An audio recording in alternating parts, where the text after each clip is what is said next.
Everyone. देखो हर साल क्या होता है कि कुछ ना कुछ चैप्टर्स जो होते हैं जो फिक्स्ड होते हैं कि भाई इनमें से आना इम्पॉर्टेंट है, ठीक है, इनमें से इतने मार्क्स का तो ज़रूर बनेगा, ठीक है।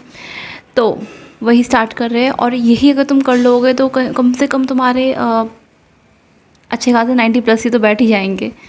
Alright, so hi everyone, this is Malika Jannat Khan. Then आज हम करेंगे हाई वेटेज, इसके क्या क्या इंपॉर्टेंट है obviously. So now let me start, ठीक है। ओके, सो अगर बात करें CBSE क्लास 12th की, ठीक है भाई, ये बहुत इंपॉर्टेंट। जूम आउट कर लेती हूँ, देखो बहुत रिप्रोडक्शन देखो इंपॉर्टेंट है, रिप्रोडक्शन इंपॉर्टेंट है। 16 मार्क्स में से तो 16 मार्क्स से तो आता ही आता है, ठीक है। जबकि जेनेटिक्स एंड इवोल्यूशन भाई बहुत इंपॉर्टेंट है। चाहे तुम नीट दे रहे हो, चाहे तुम COT दे रहे हो, चाहे तुम तुम्हारा all India pre paramedical test का तुम दे रहे हो, तुम कुछ भी दे रहे हो, genetics very important, very very very important. And genetics में एंड इवोल्यूशन में 3 चैप्टर है, एक इवोल्यूशन है और दूसरा है molecular basis of inheritance and principle inheritance and variation.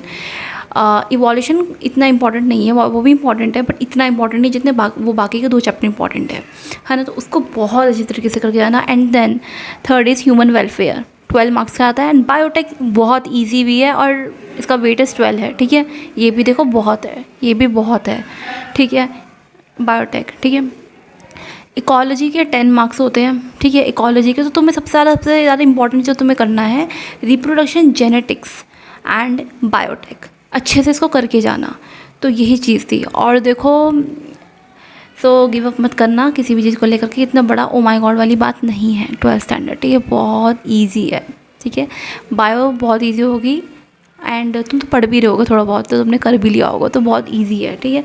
तो कुछ बच्चे को ना अभी भी पता नहीं होता कौन सा चैप्टर हाई वेटेज है। सो गिव अप मत करना। Thank you very much. And अगर तुम्हें कोई इंपॉर्टेंट टॉपिक कौन से है इस चीज़ के ऊपर चाहिए तुम्हें, या फिर रिवाइज कैसे करना है बायोलॉजी को, ठीक है, अगर तुम्हें इसके ऊपर ट्रिक्स चाहिए है ना, तो फिर let me know in comment section, ठीक है। सो बाय।